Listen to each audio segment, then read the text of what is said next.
We begin with Dr. Cornel West. He is a professor of religion as well as the director of Afro-American Studies at Princeton.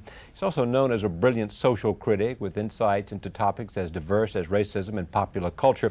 His latest book, which is being published on the anniversary of the LA riots, is called Race Matters, and I'm very pleased to have him back. Welcome. Oh, it's good to be here. Good to see you. Tell me, these are a series of essays that you have written.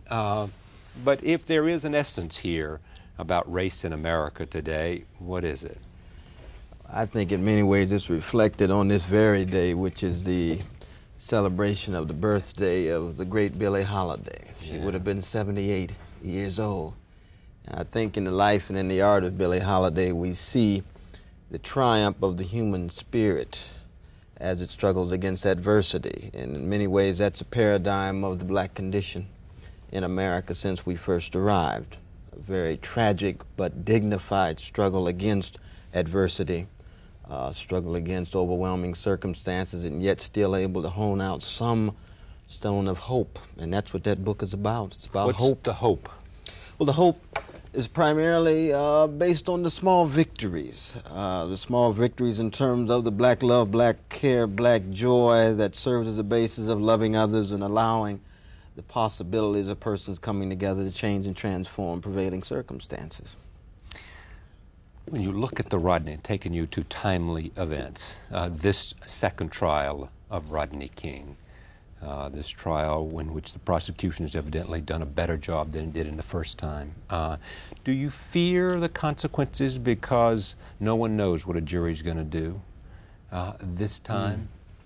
Well, it's hard to say, though, Charlie, though I must say that the distinction between what some persons would call a more visible riot, rebellion, or upheaval, as opposed to the quiet riot, which is occurring this very moment in South Central, occurring this very moment in Harlem here in New York, it's occurring this very moment in South Central and East LA, it's occurring in Appalachia. That is to say, the hurt, the misery, the suffering. And oftentimes we act as if that is not already in place, and it is. The tears are actually already flowing, as it were. So that the distinction between a quiet riot, which is occurring at this very moment, and a more visible rebellion or riot or upheaval is, for me, an important distinction, but it's a distinction that ought not to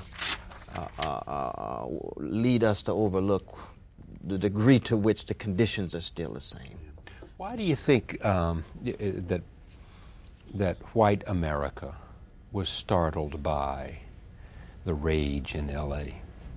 I think partly because we've lived through a kind of ice age under Reagan and Bush. And what I mean by that is it has rendered so much of black and brown, but especially black social misery invisible. And by rendering that social misery invisible, persons are surprised as they have fallen asleep in their own kind of complacency. And to see the rage and fury and the anger articulated was a wake-up call to the degree to which persons had in fact slumbered and fallen into a complacency. And began to think that maybe we had reached a kind of rough justice in this country, and we know that's certainly not the case. You mentioned the two previous Republican presidents. Do you think that this Democrat from Arkansas has done something in terms of both his campaign and his early presidency to overcome some of the cynicism? I think he certainly attempted to create a new atmosphere, and it's very difficult to do. I mean, he can't get a job bill through Congress because of Republican placating. Right. Exactly. So that I think he's attempted to create a new atmosphere, but there's some very strong and deep conservative residues there, not just in the Congress. In Clinton? Or he's fighting against it. Yeah, but at the same time, Randall Robinson was here last night, and I suspect a man that you respect clearly for what he's done for Nelson Mandela and head of executive director of Trans-Africa. And he said that the policies of this country and this president with respect to Haitian refugees and with respect to democracy in Africa and with respect to the recognition of government in Angola is racist.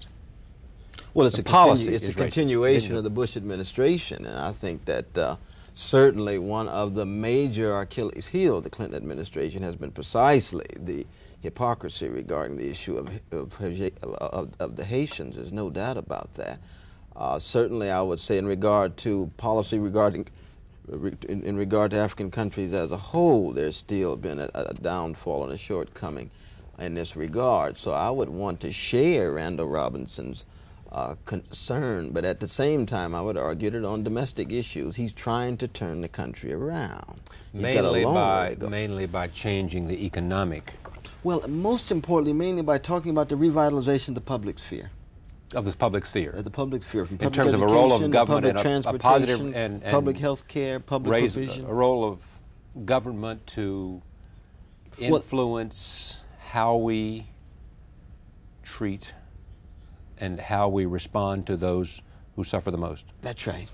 That's right. And at this point, it's been primarily a rhetoric with some policies in place, but he's up against a lot, and it takes a while to turn a country around. And then at the same time, we still have the cultural decay. We still have the misery and the suffering that I alluded to earlier. Do you find anything that resonates with you? I know you from many. I think you've probably been on this broadcast as much as any other single individual since I've been on the air. Mm-hmm. Do you think, and I know you because for you are a proud member of, consider yourself and characterize yourself as a social democrat or labels are hard or democratic socialist. That's right. Mainly based on the European model, I guess, that we would find in France and in other places. Well, one concerned about redistribution of wealth. Okay. That's right. Having said that, does anything that African-American conservatives say resonate with you at all? Those who want to see Black America do well by grabbing a piece of the American dream and making capitalism work for them? Does anything there that you can say? You see, Black conservatives, they get a lot of mileage out of a notion that all Black freedom fighters have affirmed, which is the notion of Black self-help, Black self-development. Right. And no one would be against Black self-help. Malcolm X was for that, wasn't he? Malcolm X was much more of that than he was. Muhammad, right down the line. But Malcolm specifically, because he's such a hero to so many African Americans, clearly was articulating something like that. I mean, you could even argue, I guess some might, that he was a forerunner of, notwithstanding some of the elements of it. Right, but I mean, but what I think Brother Malcolm understood and the Black conservatives do not is that you cannot overlook the degree to which white supremacy shapes and molds the circumstances and conditions under which Black self-help and Black self-development can take place. And I would add male supremacy, I would add economic inequality. Right. But certainly when it comes to emphasizing Black self-help, and conservatives often think they have a monopoly on such a notion, and they're wrong. What's your criticism of liberals in America and in their analysis of race in America? Well, I think the problem often is that liberals at times tend to be spineless milquetoast, which is to say that they're not paternalistic. The degree to which they act on their convictions is often quite weak, and that they refuse to acknowledge the degree to which America remains so deeply shaped by corporate elites and bank elites in this country. The liberals think that somehow the distribution of wealth in place can provide the background conditions for inclusion of others, so that the pie would get bigger, so that economic growth by means of corporate priority can remain in place. And I think liberals are at times allies. At times they're unreliable allies, so I don't want to just whitewash them, as it were. But you've got to proceed quite cautiously with liberals. Boy, they're not going to like to hear you say that. No, that brings me to a question I've asked before, and I don't want to go too far down this road, but just raise this point. You seem to be out of sync with where the world is. The world seems to me, I mean, socialism is not doing well. Look at France recently, for example, in terms of one national election. Secondly, I mean, even in the former communist countries, everybody is saying, give us a piece of that old-time market economy. right? Oh yes, I mean, I keep in mind that democratic socialists have always been major critics of any kind of communist regime. No, They've been major critics communism is not the issue. The issue is any kind an of, unfettered market economy. Oh yes, but we know the market's not unfettered. Okay. Right. We know the corporate America will get subsidies and free equipment and free technology and so forth. So if we're going to talk about public provisions for certain spheres of our society, certainly we have to talk about the cozy relationships between various corporate elites and the political like elites. Ross Perot there. Well, I mean, Ross has a point, though he gives it a more conservative populist twist. Yeah. But he certainly has a point in terms of the lobbyists who are hired primarily by corporations to push through policies that are efficacious for their own interests. But let me say this, though, Charlie, that you are absolutely right in terms of my not being in step with most of the world. Right. Because when I look And you're at proudly Bosnia, so. when Yeah. I look at India, when I look at South Africa, when I look at Haiti, when I look at Chile, I see human suffering that Right. is changeable and alterable. Well, then let's take that, And though. I think that the fight against such injustice is an honorable one and a self-critical and humble. Okay, but you also could mention Somalia, where there is clearly an effort to yes. make a difference there. Yes, I can mention my own Ethiopia. Yeah, You see? How you like these cufflinks? Though, from man? Ethiopia. My wife just brought them. Yes, indeed. Let me. Do you think? Are you pessimistic about the future? No. You're optimistic. No. Where are you? I'm full of hope. Full of hope. Okay. Against the and, grain. and faith. And faith. Yeah. In spite of sensibility, as it were. The evidence points to sliding down a slippery slope of chaos, anarchy. What's the politics of conversion? The politics of conversion is an attempt to rechannel powers and energies of ordinary people so that they believe they can make a difference, and if they come together, they can expand the scope of democracy. And what brings them together?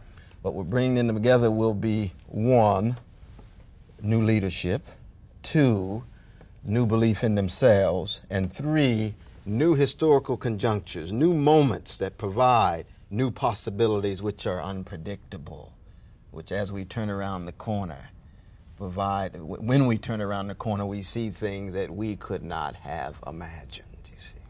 Like? It was hard to say. It's like Abraham Joshua Heschel's notion of radical amazement. And I suggest in the next 5 to 10 years, we're going to be radically amazed at the degree to which people who keep track of the least of these, keep track of those persons who are suffering, the new possibilities to provide some way of alleviating that suffering, you see.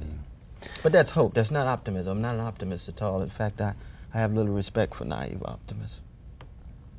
The world's too tragic to be a naive optimist.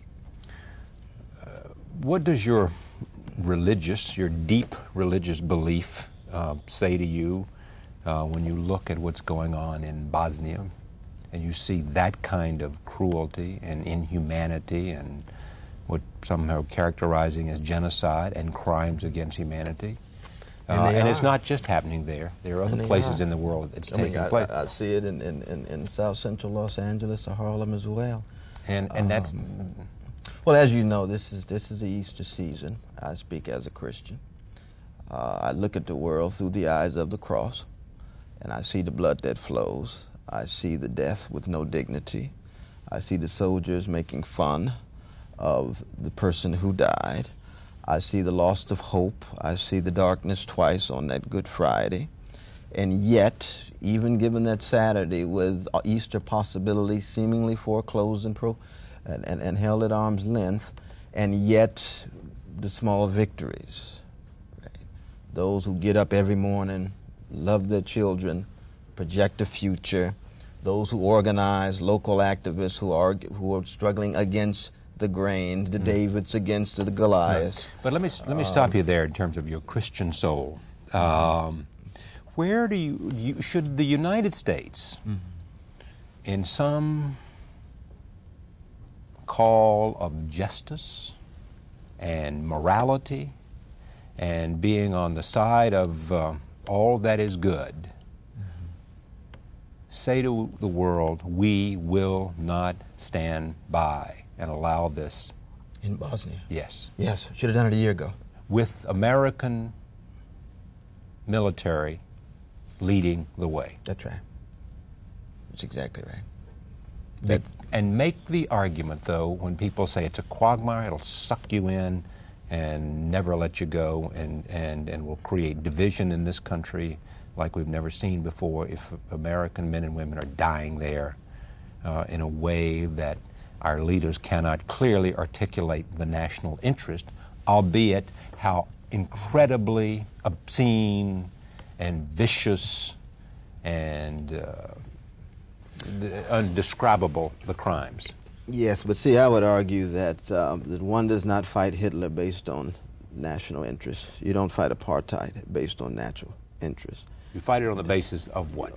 You fight it on the basis of, one, it being wrong, two, of it destabilizing the region, leading toward wider conflict, and three, allowing brutes and tyrants to get away with such gross dehumanization, such ugly behavior toward others on all three levels. And I think if we had done this about 12 months ago, we could have done it simply with either airstrikes and making symbolic gestures saying we will not allow it. Okay.